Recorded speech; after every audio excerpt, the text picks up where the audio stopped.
Oleh karena itu kalau ada yang ngejelasin, kalau Mahayana panggilnya Suhu, kalau Theravada panggilnya Bante, kalau Tantra panggilnya mungkin bisa bikin jurnal nih Pak Dokter. Ya, itu karena baru sampai di situ. Nah, kenapa dia baru sampai di situ? Karena mungkin terkungkung karena wah, saya ini udah di sekte ini nih nggak mau belajar.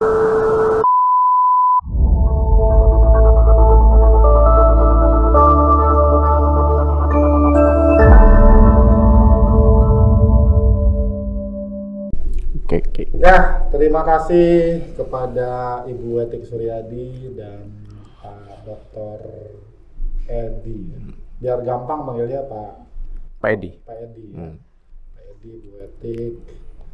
Ini adalah calon guru besar kita pertama di KBI. Sadu. Kita doakan, dan Bu Wetik adalah calon ibu besar. Ibu besar.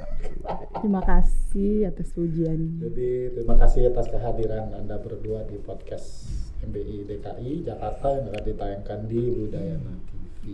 Oke. Gimana Cewetik kesehariannya? Hari-hari sibuk apa belakangan ini? Selain jalan-jalan bareng saya? Belakangan ini karena pandemi sudah mulai membaik, makanya sering keliling keluar kota lagi. Jadi kalau dulu biasanya memang jalan-jalannya bukan ke mall ya, tapi ke bandara setiap minggu. Oke. Pak Edi, gimana proses menuju guru besarnya? Berapa langkah lagi? Ya, seperti biasa siklus kedosenan ya, Tridharma perguruan tinggi ya, mengajar, pengabdian kepada masyarakat dan penelitian. Jadi kalau Cewetik memang beberapa minggu ini 2 kali kita bepergian dan mantap. biasanya kalau bepergian di MBI itu jangan bayangkan yang indah-indah. Iya. Yang terjadi adalah kita harus mendengarkan apa sih? Begitu banyak curhatan hati teman-teman MBI di daerah dengan segala macam kekurangannya. Dan ya kita memang harus siap menjadi tong sampah ya. Mendengarkan keluhan orang. Ya biar teman-teman juga tahu ya. Tapi kan curhatan itu kan memang ditujukan agar ada perubahan lebih baik. Betul. Dan as the Buddha said, in the first noble truth, do you know what Buddha said in the first noble truth? You don't. Oh, you don't know how to speak it in English. Sombong ya. Dia doktornya linguistik ya? Applied linguistic. Applied linguistic. Exactly. Gua satunya sastra English, so we speak English like this. Quite coincidence ya. Yes, exactly. So she has no idea what we are talking about. Okay, so let's talk about her without even noticed by her. Of course jadi pendengar aja. Tapi itulah keragaman kita, keragaman. Karena topik kita hari ini adalah pluralisme agama-agama. Dan tentu saja dalam konteks agama Buddha juga. Agama Buddha juga, benar. Oke, so kita mulai dengan saya pengen selalu tertarik mengapa atau bagaimana orang bisa mengenal Buddha Dharma. Coba tik dulu lah. Iya kan sebenarnya kalau kita bicara pluralisme dalam agama, kan itu kan semuanya juga sebenarnya sudah ada dari nenek moyang kita pada zaman dulu kala. Itu kan dengan berbagai macam keberagaman dan keunikan masing-masing, tentunya kan contoh ras, suku, agama gitu kan, masing-masing dengan metodenya sendiri-sendiri. Apalagi kayak sekarang nih misalnya kita lagi tahu ada satu lagu yang dari Jawa yang lagi populer itu Ojo dibanding-bandingin gitu kan. Jadi kan semua dari ras yang lain-lain juga semua kan menyukai juga, walaupun itu kan memang asalnya dari Jawa. Itu juga iyalah. Dari kata ojo dibanding-banding itu ya nggak mungkin bahasa Sumatera Utara. Mungkin juga bahasa Lombok ya. Apalagi bahasa Bangka. Apalagi Bangka. Nggak mungkin. Ya, satu kemudian kita bicara dari agama Buddha, Borobudur contohnya. Dari relief Borobudur itu sendiri kan kalau nggak salah yang Ganda Wuha itu kan mencerminkan beberapa relief itu kan tentang bagaimana pluralisme di agama Buddha khususnya di Nusantara kan. Ternyata dia keren. Literasi tentang Borobudurnya mantap. Kalau di Bangka juga plural ya. Secara budaya. Etniknya kan. Bukannya kalau di Bangka tuh sering disebut negeri serumpun sebala ya? Iya. So what does it mean? Artinya? Ya itu karena pluralismenya itu. Benar. Gue pernah kesana. Toleransinya tinggi teman-teman di sana. Betul. Gue juga ngerasain benar. di Bangka Belitung itu punya banyak apa istilahnya ragam budaya dan mungkin latar belakang, tapi dia punya prinsip itu, sarumpun sebalai itu. Itu bukannya bahasa Melayu ya? Ya karena kan Bangka itu kan Sumatera ya. Sumatera itu kan pada dasarnya memang Melayu. Melayu. Serumpun sebalai. Artinya? Serumpun itu sebalai kan rumah sebalai, ya? Iya, satu rumah. Rumah bersama. Prasada Jinara kita. Iya benar. Di Balai Kenangan. Di Balai Kenangan Sukong. Yang menunjukkan kesederhanaan hidup seorang Sukong atau Asin Jinara kita. So, how about you?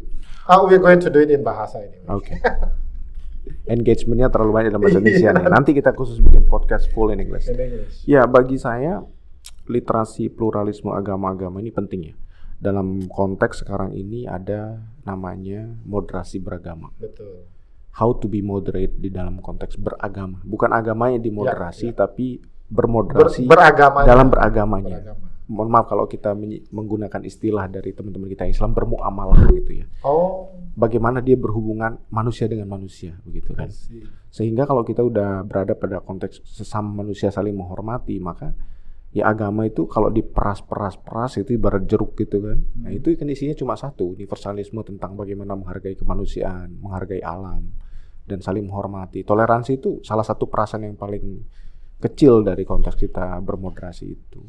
Sehingga kalau kita berbicara pluralisme agama, maka ada dua koridor tuh. Koridor yang pertama itu koridor eksternal. Jadi agama-agama among religious diversity. Tapi di dalam konteks koridor ke dalam ada juga among religious internal moderation. Jadi bagaimana ke dalam juga bermoderat gitu. Karena nggak menutup kemungkinan orang bisa eksternalnya ini sangat-sangat moderat gitu. Begitu konteksnya ke dalam, wah galak dia. Galak gitu. Nah itu kan militan. Galak. Gitu. Militan. Nah ini kan nggak cocok dengan konteks moderasi beragama. Menggonggongnya lebih keras di dalam. Iya benar. Di luar. Iya. Dan tapi itu kan karena nilai yang dibangun dalam diri sendiri itu kan, misalnya ketika kita bicara pluralisme itu kan toleransi seperti yang dibilang itu kan nilai paling penting. Kemudian dengan ada toleransi itu kemudian bisa terjadi keharmonisan. Sebenarnya kan agama kan tidak mengajarkan untuk menjadi satu kekerasan kan, tapi bagaimana tadi dari dalam kitanya sendiri. Ya, dan plural itu kan jamak ya kalau dalam bahasa jamak ya. Artinya majemuk. Ya. Dan sejatinya memang dunia ini kan isinya plural tuh. Ini warnanya merah, ini hitam ya. Hitam putih, keren tuh ya, kayak pastor. Tadi dibilang kayak frater ya. Frater. Dan sejatinya memang tidak perlu ada sebuah kekhawatiran tentang pluralisme agama itu kan. Nggak ada, karena memang semua itu sifatnya given. Given itu artinya ya tidak bisa memilih. Memang dia terlahir sebagai seorang beragama Buddha, dia dilahir di keluarga Islam, itu given. Nah begitu kita given, kita punya satu nilai yang harus dibangun situ ya. Di dalam falsafah bernegara kita ada bineka itu. Jadi bineka itu adalah given, tunggal ika itu adalah proses menuju ke sana begitu. Makanya sesanti dalam Pancasila itu benar-benar Indonesia banget tuh. Sesanti. Ya di dalam bineka tunggal ikanya gitu. Bineka itu adalah givennya, sesuatu yang kita nggak bisa request. Ya, mau lahir di mana, tapi bertunggal ika itu adalah proses yang harus kita perjuangin. Karena gitu. Saya sering merasa beruntung tinggal di Indonesia. Kemarin waktu ikut acara di Sentul itu kan ada tarian Nusantara kan, jadi semua mahasiswanya tuh menunjukkan tarian dari berbagai daerah, silakan dengan pakaian daerahnya, dan wah keren ya Indonesia itu, memang keren, itu plural sih. Iya. It's so awesome gitu. Ya itu juga jadi daya tarik bahwa given tadi ya, bahwa lahir di Indonesia dengan kebinekaannya kita nggak bisa tolak, dan itu merupakan kekayaan, termasuk kebajemukan dalam agama-agama yang ada di negeri kita. Betul. Dan termasuk juga kemajemukan yang ada di dalam agama Buddha itu sendiri. Tadi Dr. Edi sudah menjawab. Ada pluralisme eksternal dan betul. Pluralisme ke dalam. Ya karena agama Buddha sendiri kan kalau di Indonesia itu ada sekitar 25 majelis ya kalau nggak salah. 25 majelis. Terakhir nggak tahu berkembangnya berapa. Kalau yang terdaftar sih lebih ya. Yang terdaftar resmi gitu di Kemenak. Kalau nggak salah data kemarin 30 deh. Majelis agama Buddha betul. Dengan 30. Segala keberagamannya. Di selain Budayana ya tentunya. Ya. Selain MBI ya. Iya betul.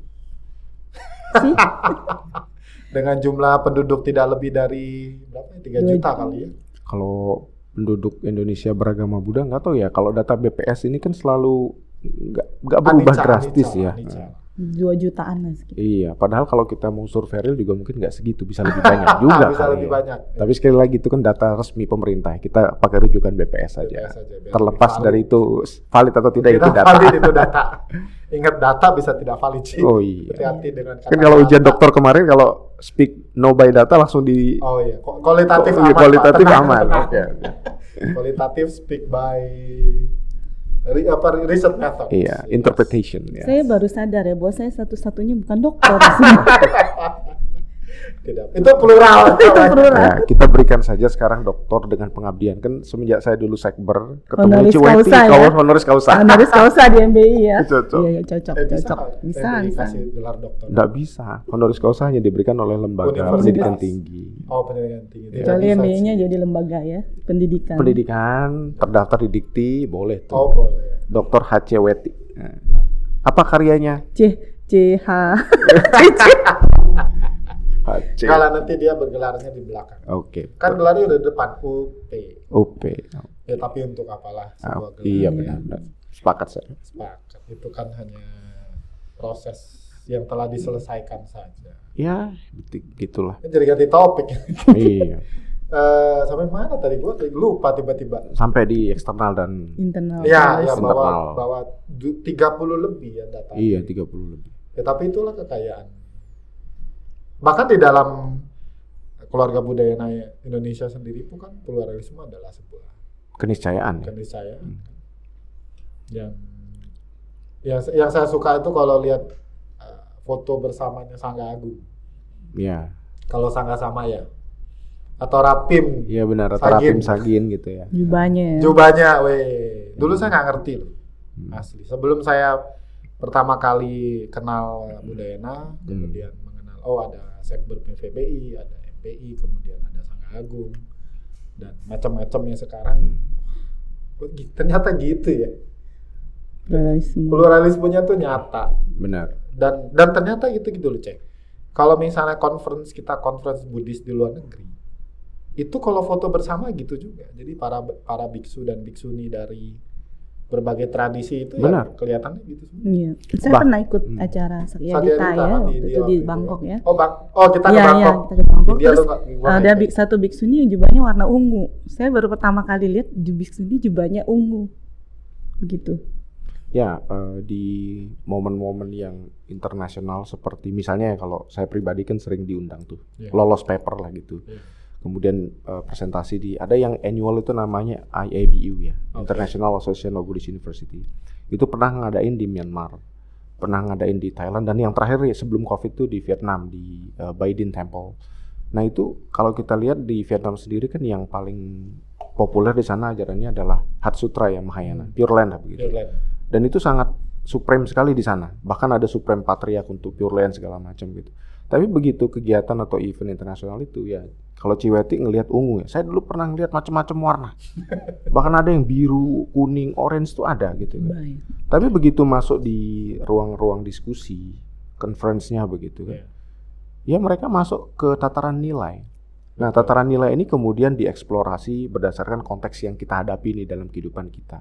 Nyelesain masalah. Jadi ya agama itu sebagai problem solving. Solution. Ya, solution, bukan sebagai problem maker. Apalagi kita membesar-besarkan perbedaan yang ada di situ gitu kan. Awal-awalnya nih kita ngelihat wah ini pasti beda nih dengan kita karena kita nggak pernah nih ngelihat jubah biku terutama dari Bhutan, Bangladesh gitu kan. Tetapi begitu mereka berbicara di depan, berbicara tentang humanity terutama ya, terus bagaimana kemudian agama nyelesain permasalahan kemiskinan, kebodohan, kelatar belakangan, ternyata nilai yang diambil setiap agama itu sama. Jadi memang kita tuh sering melihat simbol-simbol itu kita ke distract gitu. Oh, gue beda dengan dia. Saya berbeda nih. Tapi begitu masuk ke tataran nilai gitu. oh ternyata sama tuh. Kita menyesal, kita tuh sudah judge duluan. Oh, judge duluan dan bahkan fanatik duluan atau bahkan ngejar kita paling benar gitu. Oh ternyata salah. Bahkan kita merasa bersalah tuh habis itu. Duh, ternyata nggak itu yang saya pikirin ya gitu. Tidak seburuk itu ya. Ternyata betul. Yang seujon. Iya benar. Seujon itu sayang. Rumput tetangga lebih hijau ya. Benar. Memang harus punya exposure ke international conference. Benar. Jadi teman-teman juga tahu, bisa melihat bahwa ya secara eksternal agama Buddha memang plural. Dengan penyebaran dari India tuh Asia Selatan ya masalahnya. Iya. Dari Asia Selatan terus ke atas tuh kan ke China, Tibet, terus turun ke bawah ke kita sampai nyampe di Indonesia kan prosesnya itu udah sekian jauh, sekian lama, jadi begitu sampai di Indonesia budayanya juga udah nggak sama lagi. Sangat beruntung. Tadi pagi tuh saya ngobrolnya soal upacara kematian. Di situ tantangan juga buat para pandita ya. Ternyata memang umat Buddha sebagian itu masih kuat dengan tradisi sukunya. Suku apa yang dibawa. Saya pikir juga kalau agama Buddha di Lombok ada kedekatan kepada suku. Sangat kental ya. Dan uniknya kalau di Budayana dikembalikan kepada kebijaksanaan kontekstual. Kebijaksanaan masing-masing. Iya, kontekstual kembali lagi. Justru itu menurut saya memperkuat agama itu sendiri. Oh, budaya memperkuat agama. Iya benar. Ini memperkuat eksistensi dari agama itu sendiri. Dalam konteks saya misalnya sebagai masyarakat Lombok yang beragama Buddha gitu.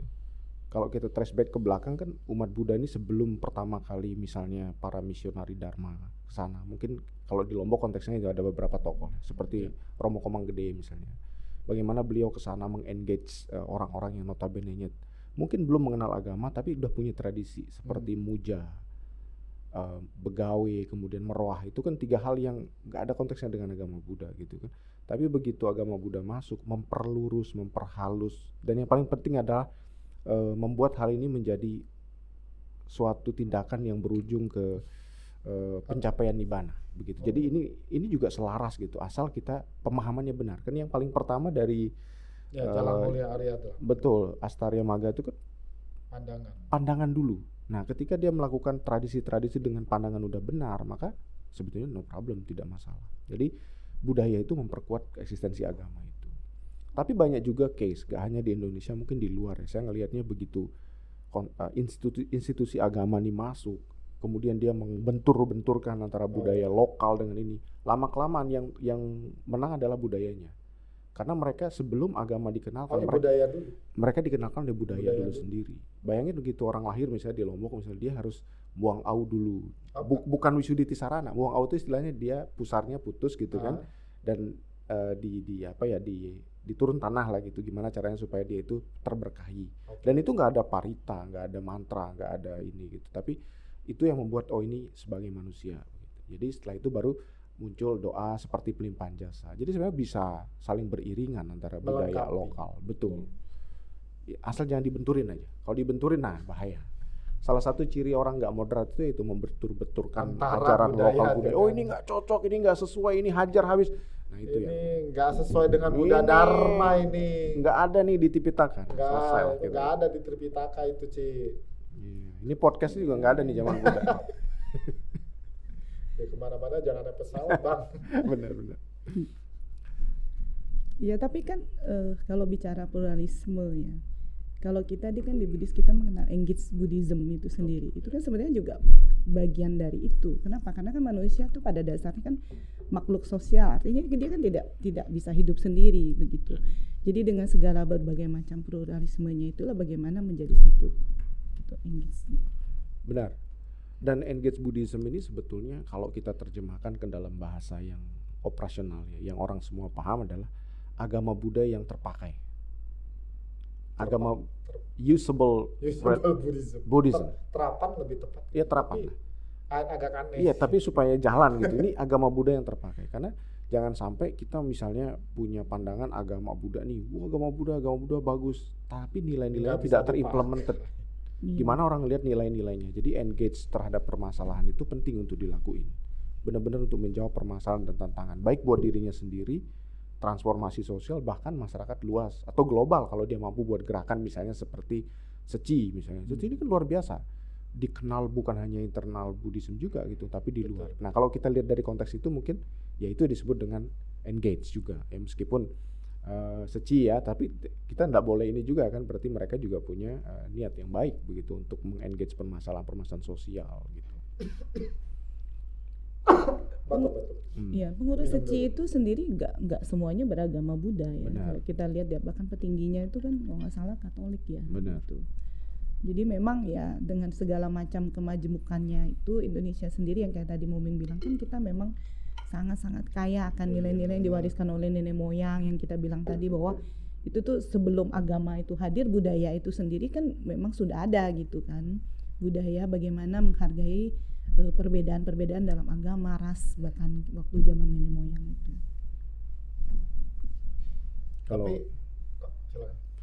Kalau boleh ngambil dari referensi yang terpercaya ya, Emil Durkheim itu seorang sosiolog agama ya, mengatakan bahwa nggak ada pengetahuan, nggak ada keyakinan yang kita tahu sebelum dikenalkan. Jadi kita emang should be being introduced.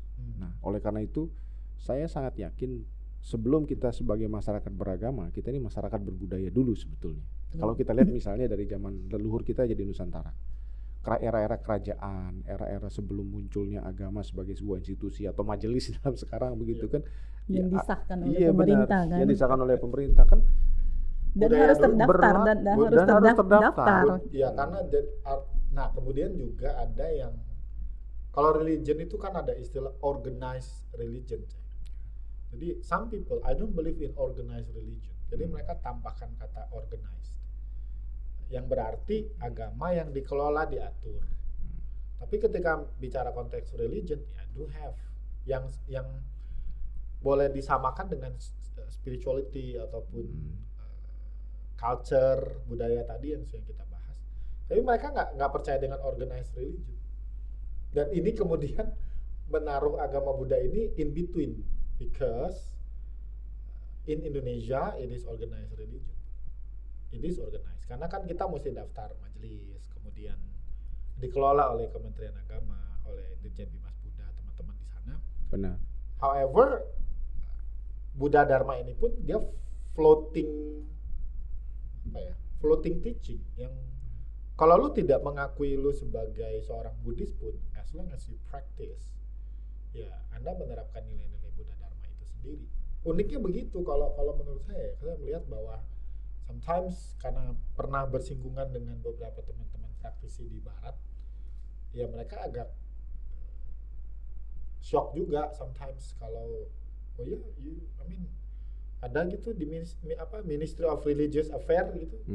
And Buddhism is one of them. Yeah, because itu balik lagi ke pluralisme yang ada di this is my beloved country. Yeah. Whatever it is the best. Exactly. Dan menurut saya itu penting. Yeah. Karena kan kalau Buddha bicara kan ada 84.000 jalan, jadi kan ya tinggal kita pilih mau yang mana aja ya. Yang penting semua jalan menuju kepada kebahagiaan. Dan yang kita kenal sekarang sebagai agama Buddha itu hanya segenggam daun kalau dalam sutta, dibandingkan dengan sekian daun di alam semesta. Ini bukan promosi website ya? Iya. Udah bikin website apa? Kayaknya segenggam daun adminnya ya. Wah, habis ini traffic juga. Dicari semua. I see. Okay. Masih ada ya? Masih kayaknya sih. Sepintas gitu muncul di timeline gitu. Segenggam baru tahu. Dulu sering lihat sih. Tapi udah mulai jarang. Nah, sekarang akses sutanya sekarang kan di Suta Sentral. Suta Sentral. Traffic nih. Traffic Suta Sentral. Atau Budayana TV. Atau Budayana TV ya. Wah, keren itu. Hari ini postingnya di Budayana TV. Oke. Dan kalau balik ke konteks pluralisme agama Buddha di Indonesia, kalau saya dapat manfaatnya begini. Tumbuh di cetia generasi Buddhis perniagaan, lalu di sana di SMP ya, SMA, terus mampir ke wihara dulu ya kayak Nagraha, kemudian bersentuhan dengan teks-teks non Pali. Mandarin gitu ya. Iya, jadi pertama kali itu gue lihat orang kebaktian ini lucu banget sih. Berdiri nama sekarang ngapain sih? Orang lagi baca liamkeng. Iya, jadi kan gue nggak ngerti. Namanya anak SMA lu pindah SMP lu seumur hidup lu tuh baca pali teks. Yang notabene-nya SD, SMP, SMA belajarnya pali teks ya. Pali teks, ya. Bersumber pali kan. Paling enggak kurikulumnya masih menggunakan istilah-istilah pali. Istilah pali. Beda sama anak daerah lu. Coba di Bangka misalnya waktu lu di wihara kan lu udah mulai liamkeng. Ya, udah mulai kenal lah di wihara. Iya, anak-anak kalau di wihara-wihara. Kalau kita di PMV kan ada liamkeng, ada pali, cuma yang Tibetan yang nggak ada. Iya, jadi anak-anak PMV wihara-wihara KBI ini ya. Di daerah PMV. Ya PMV yang sebutannya Riau. Ya, Riau. Sumatera lah. Lu jangan takjub lu lihat mereka itu kalau kebaktian Cai Capko itu yang mimpin baca yang pegang alat itu. Orang pribumi. Satu orang pribumi. Dan anak-anak sekolah muda-mudi. Oke. Jadi itu tidak ada di Jakarta tuh hampir tidak ada. Waktu konteksnya tahun 98 sampai 2000-an waktu gua masih SMA ya. Jadi begitu gua lihat kebaktian gua kok ini baca apa gitu, muter-muter pradaksina. Dan untungnya gua tumbuh di teman-teman yang juga punya sikap plural.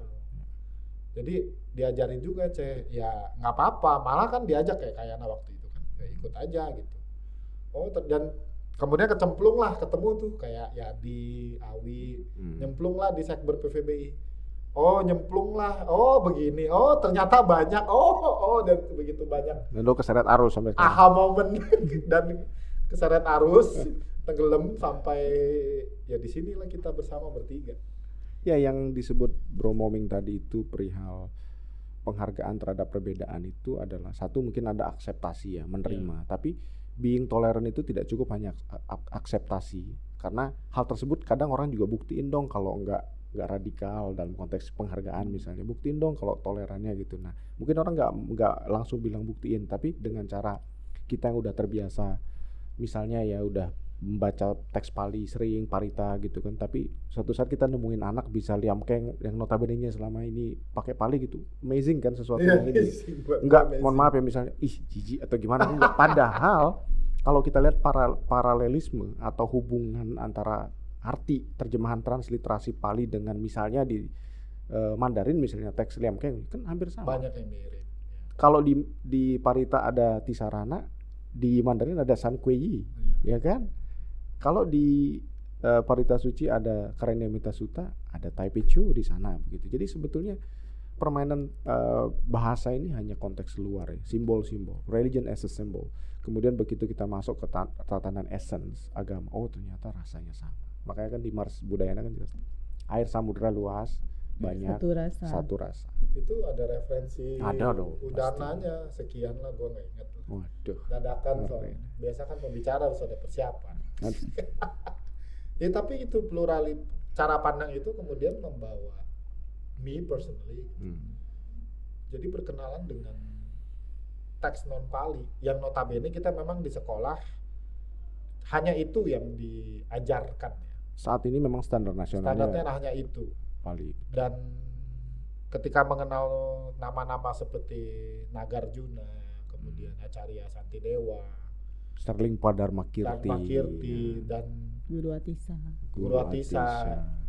dan melihat essence ya kan, mereka adalah guru-guru yang menyarikan ya. Jadi tadi perasan itu begitu banyaknya teks-teks yang ada di Tripitaka Pali misalnya atau di Sangsekerta yang mereka kemudian sarikan dan kita baca, gue bilang keren banget nih.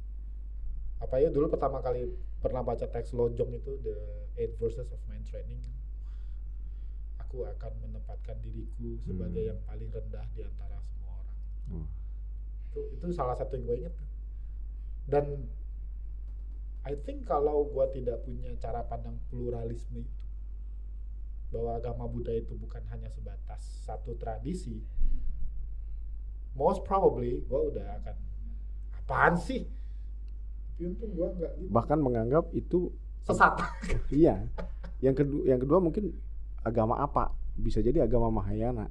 Agama Mahayana bukan tradisi Mahayana. Bisa jadi agama Vajrayana segala macam. Karena kita agama Buddha, yang mungkin agama Mahayana dan agama lain sebagainya gitu. bicara itu, dan ada begitu banyak kesalahpahaman sih yang I think mungkin ini masih kulit ya. Jadi suatu hari gue diundang ceramah ke satu tempat. Terus di situ bukan wihara besar Secetia lah. Lalu ada pertanyaan yang diajukan kepada salah satu umat kepada orang di situ.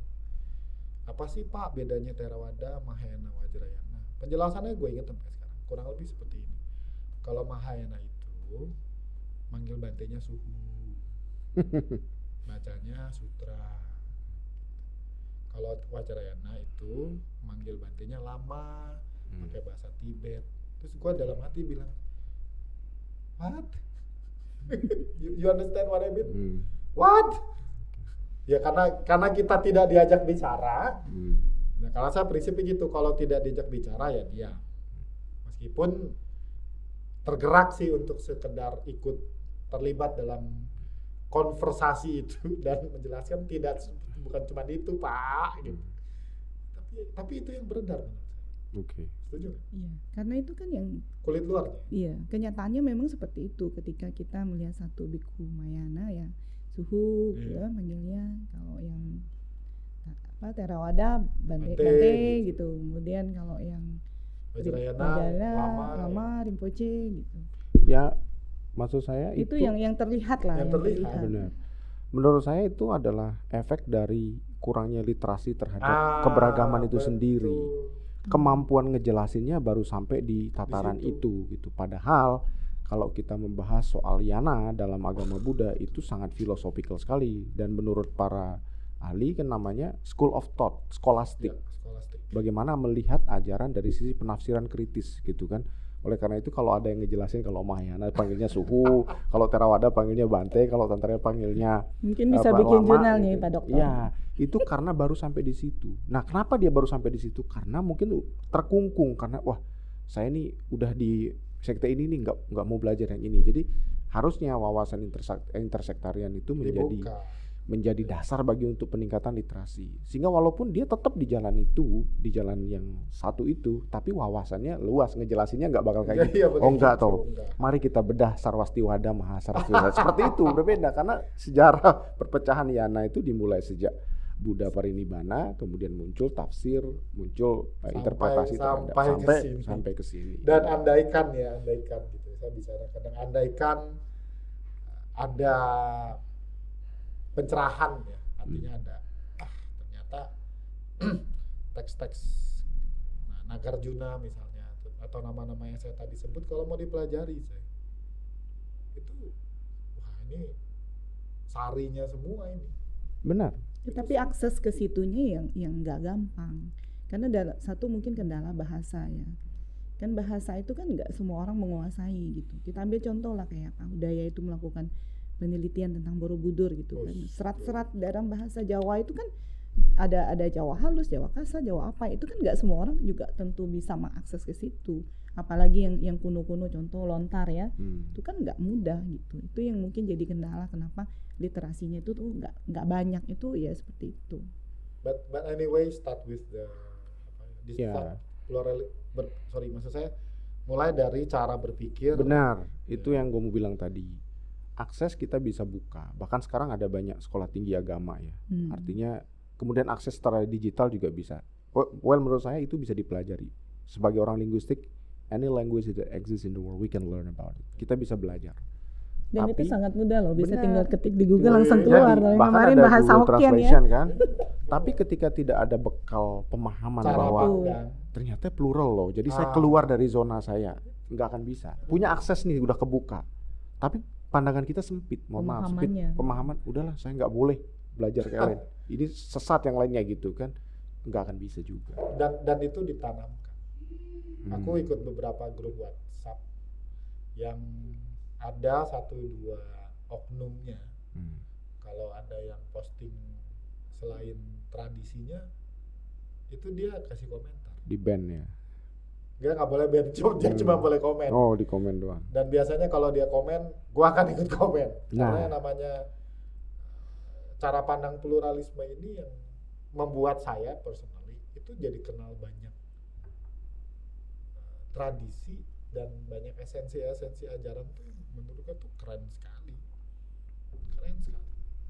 Dan ya balik lagi ke sini ya, betapa beruntungnya berada di Budayana. Ya, dalam konteks sekarang kita menyebutnya keluarga Budayana Indonesia. Ya saya bersentuhan dengan banyak teaching yang dulu tuh saya nggak ketemu. Wah, gila. Kasihan sekali anak-anak sekolah kita, Pak Dokter, tolonglah. Ya. Tapi saya suka diksi oknum itu. Memang. Saya suka sekarang kan lagi rame kata oknum. Ya, oknum benar. Karena kalau saya melihat meskipun kita di agama Buddha Indonesia ini juga gitu. Meskipun sudah berada dalam majelis atau sekte atau mazhab tertentu, sebetulnya dilihat dari interaksi kita sesama komunitas sudah terbuka dan sudah bagus. Cair. Jadi secara institusi majelis pun sudah sangat trans gitu kan, sudah sangat membaur dan sudah cukup oke. Nah, kata oknum tadi itu representasi orang yang belum move on sebetulnya. Dan nggak banyak lah. Tapi sebenarnya kalau mau, tadi Mubin kan bilang kasihan gitu kan. Tinggal kesepakatan aja sebenarnya. Kan kita sudah paham kan mana-mana yang bisa bersepakat begitu. Tinggal mau sepakat apa tidak sebenarnya kan mudah saja. Tinggal sepakat, ya itulah tadi toleransi ya kan. Kalau aku sih sebenarnya lebih ngajak ke teman-teman yang sekarang ada di KBI sih. Kalau Anda yang hari ini sudah menjadi pandita MBI, aktif di Wanita Buddhis Indonesia, Majelis Buddha Indonesia, Sekber PMVBI. Ini suka dilupakan nama PMVBI. Bahagia. Sebutnya cuma Sekber aja, PMVBI-nya lupa. Itu kalau anak-anak sekretaris jenderal tuh gue denda 10.000 itu. Kalau lagi training ya, kalau lagi training sama anak-anak sekretaris jenderal Sekber PMVBI, kalau lu lupa nyebut PMVBI-nya, gue suruh bayar 10.000 US. 10.000. Bangkrut dia US. Saya dukung itu sebagai sekprop kedua NTB. Sekprop apa? Lu lupa ngomong. Nah jadi buat teman-teman yang di KBI khususnya, ya buka diri untuk mengakses atau mau menerima juga minimal. Ya tidak menjadi oknum di dalam budaya itu sendiri. Benar. Dulu hampir ada. Ya, Budayana tapi sektarian ya. Sektarian itu yang memang masih ada. Udahlah, gituin aja. Biarin podcast ini biar pada bikin siapa apa gitu. Itu off stage, off recording itu. Oknum. Bicaranya itu off recording. Jadi kalau sudah memang ketemu, aduh. Ya uniknya seperti itu. Dan saya nggak tahu ya apakah Sukong ini punya apa sih istilahnya, ya udah pasti lah ya punya mata waskita ya, bisa melihat bahwa agama Buddha memang ya seperti ini kenyataannya sudah plural benar. Tidak perlu dipaksa-paksakan dia hanya satu, apalagi di Indonesia. Menurut saya itu kayak apa sih, memutar balik sejarah yang tidak mungkin. Impossible. Jadi sebabnya di Budayana sendiri juga tidak dalam rangka membuat orang lain juga berbudayana juga enggak gitu kan. Tetapi paling tidak dari sisi tadi itu ya, sikap kemudian cara pandang, ya kita lebih enrich lah ya, lebih terbuka untuk belajar banyak hal. Dan kesempatan itu kan karena memang cara pandang kita gitu kan. Misalnya di dunia sekarang di akademik juga pergerakannya sama bro. Ya, kelihatannya sudah tidak ini Cik. Dulu kan orang harus linear nih. Benar nggak sih pergerakannya sekarang lebih holistik? Contoh ya di Thailand. Di Thailand itu kan katakanlah kita sebut sebagai basis Theravada gitu ya. Di Mahachulalongkorn Rajvidyalaya University yang di Thailand itu mahasiswanya sudah dari berbagai macam tradisi. Bahkan ada yang Zen Buddhism, bahkan ada yang Buddhist Sintois di Jepang begitu belajar di sana. Sehingga prodinya itu bukan lagi Sutta Study enggak, tapi Buddhist Studies. Sudah lebih luas. Ada, kalau kita belajar bahasa Inggris itu ada plural S-nya, bukan lagi Buddhist Study. Buddhist Studies. Itu implikasinya adalah mereka tidak hanya belajar Nikaya yang kanon Pali, tetapi juga mereka belajar teks-teks Tibetan. Mereka juga belajar teks-teks Mahayana yang bagus seperti Madhyamika karya yang Arya Nagarjuna, mungkin Santidewa karya-karyanya. Udah terbuka, makanya disebut Buddhist Studies. Enggak lagi berbicara Nikaya Studies. Yang which is notabene-nya hanya Pali Canon saja. Tapi lebih terbuka. Bahkan ada kajian kritis diskurs terhadap duanya dibanding-bandingin. Nah, itu Uju. Iya, benar. Dan itu bagus. Endingnya kalau saya baca tesisnya, disertasinya, kan saya pernah diminta peer review juga, itu bagus, menemukan paralelisme.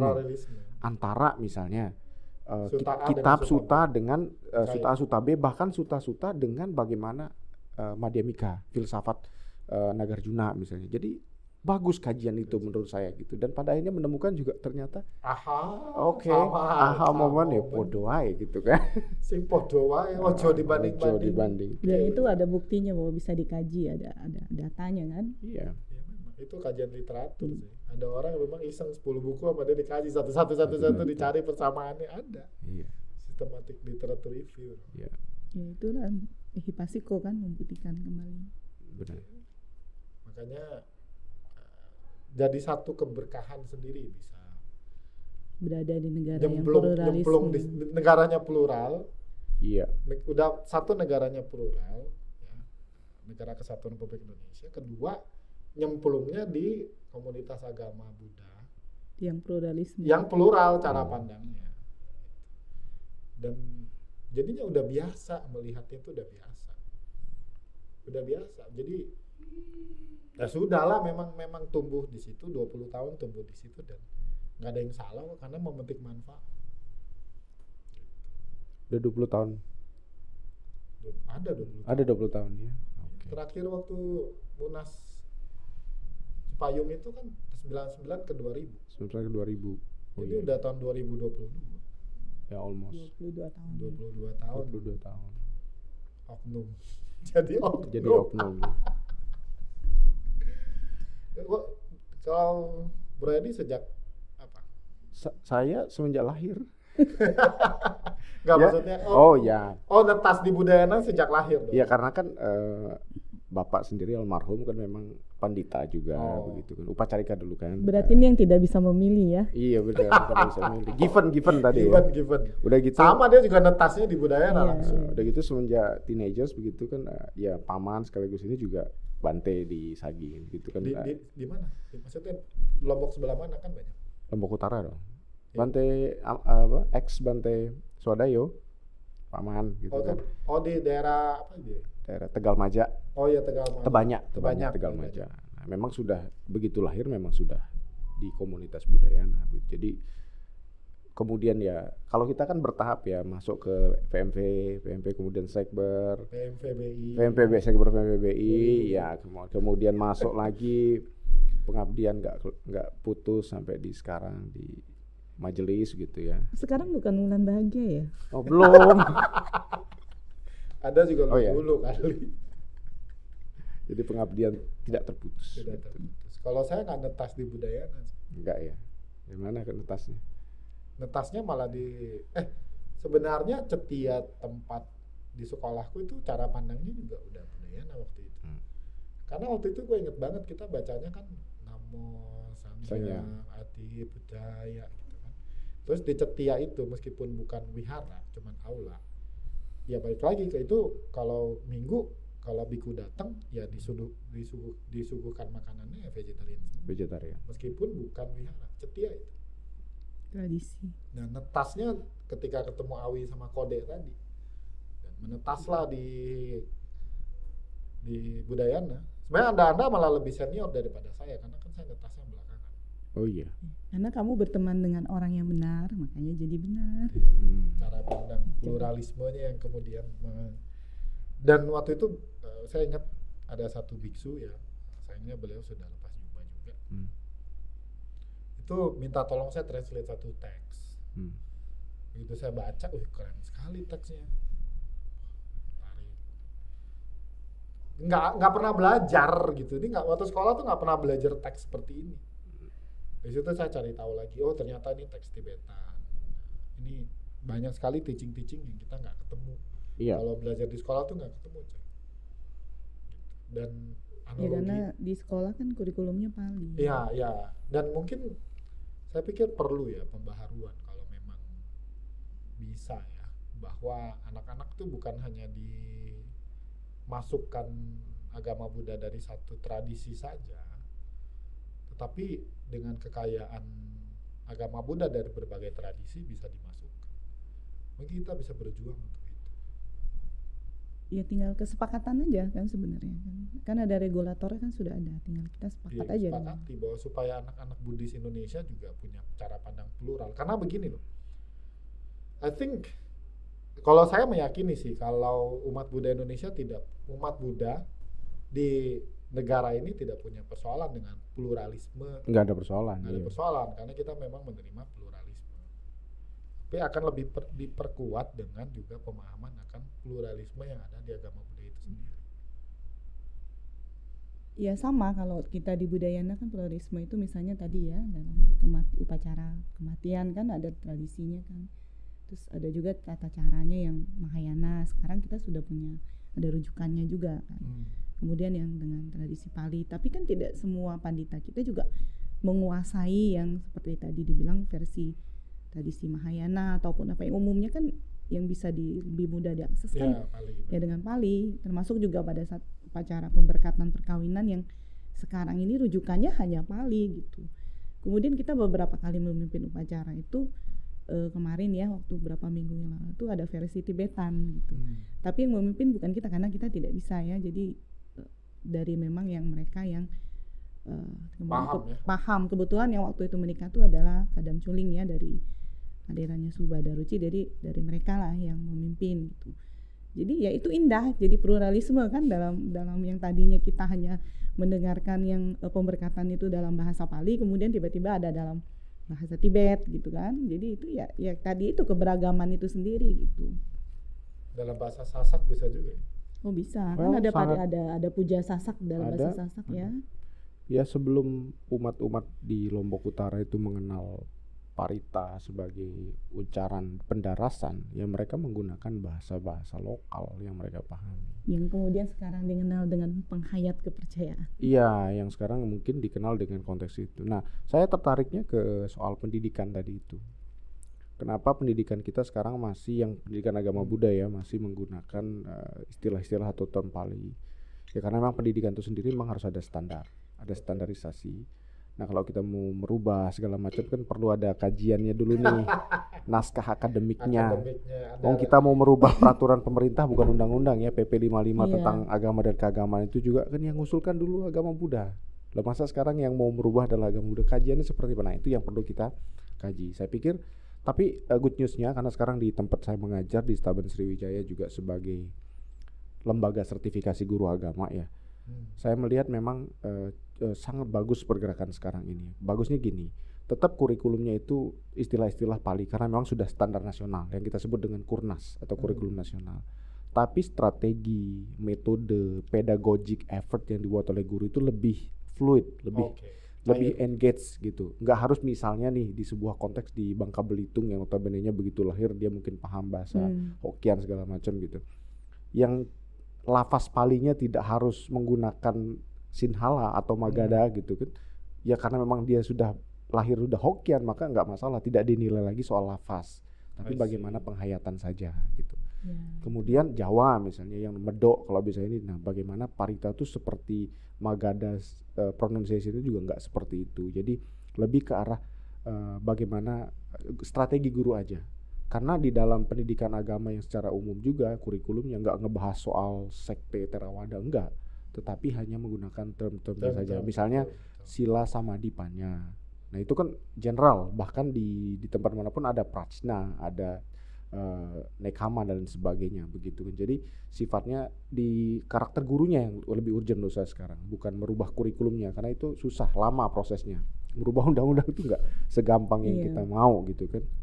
Tapi ke arah empowerment gurunya untuk lebih moderat tadi itu. Moderat dan plural. Bayangin kalau guru aja udah, mohon maaf misalnya radikal terhadap apa yang dia punya, pokoknya nggak boleh pakai ini sesuai kurikulum, nggak bisa. Tapi sejauh yang saya tahu sekarang proses PPG sertifikasi guru ini, metode guru tuh sudah sangat eclectic banget istilahnya kalau dalam pedagogi gitu. Dia ngelihat konteksnya di mana. Misalnya kalau dia di Jakarta misalnya karena dia plural, ada yang dari Tao, ada yang dari Maitreya, ada yang dari ini, dia boleh pakai itu tetapi esensinya sama gitu. Jadi lebih ke arah gurunya lebih urgent sekarang daripada kurikulumnya. Which apapun kurikulumnya kalau gurunya tidak di empowerment nggak bisa juga. Kurikulumnya boleh plural. Iya. Gurunya sikap gurunya tidak plural. Paradigmanya iya, benar. Oke.